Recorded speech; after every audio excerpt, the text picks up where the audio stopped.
Shalom everyone, and nearly Shabbat Shalom. Today is Friday. Today is the 14th day of the Hebrew month of Iyar. Today is May the 5th, and we're about to read the weekly portion called Parashat EMOR, which begins on chapter 21 in Leviticus.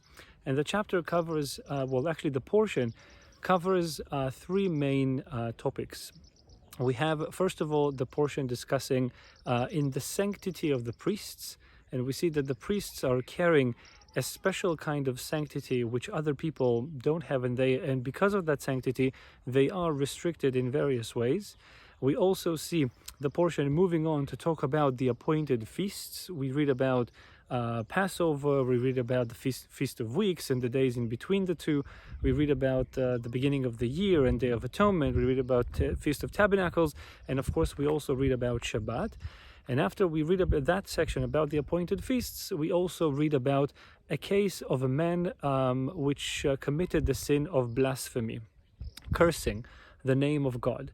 And when we examine the portion in this perspective, we see three topics that might seem a bit off. They don't seem so much connected to one another. We have the sanctity of the priests, and then the appointed feasts, which are kept by the entire nation. And then there's an individual case of blasphemy.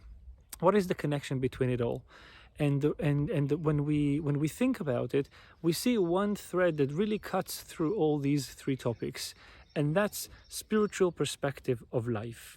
We see the priest. We don't see anything external on the priest saying that he is a priest. If you walk in the streets of Israel these days and you find people with the name Cohen or the name Katz or any other name which represents priestly families, we don't see anything external on these people that might entail that they are priests. Yet they do have something. They carry a spiritual seed of sanctity which goes through in the bloodline from father to son for many, many generations, all the way up to Aaron. But we can't see it, but we know that it's there. With the appointed feasts, if we think about it, we have days, regular days in the year. We have 365 days in the year.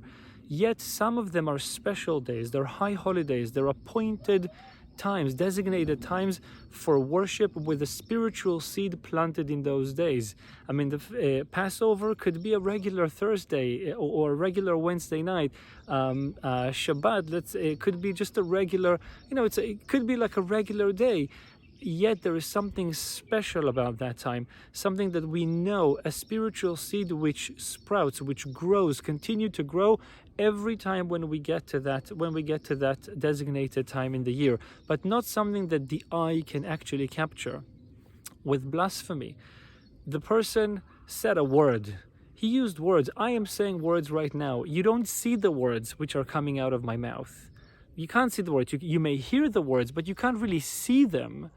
Yet we know that they're there. We know that they carry a message, and even more than that, they carry a spiritual substance inside. And this is really the connection between all these topics in the portion. A spiritual observation, a spiritual seed which is planted in various things, something we cannot see, yet we know and we feel it, we feel that it's there, as long as we keep ourselves as open channels, as open vessels, empty vessels to worship God. Today is the 14th day of the Hebrew month of Iyar. It's 30 days exactly after Passover. The Torah is saying, God is saying in Torah, that the 14th day of the month of Iyar, of the second month of the year, is a second Passover in the book of Numbers. It's a second Passover. If somebody was ill or he couldn't get to Jerusalem for whatever reason, for whatever purpose, on the first Passover, he gets a second chance on the 14th day, on the 14th day of the following month, and that person can celebrate Passover in a full way. He can celebrate Pesach completely, even 30 days after it happened. This is really about God's second chance. It's about His mercy. It's about Him considering our humanity and the human aspects of our lives, willing to make room for these things and always have us back. May we all live to see this potential being fulfilled in us and may we all have a wonderful Shabbat. Shabbat Shalom to you all.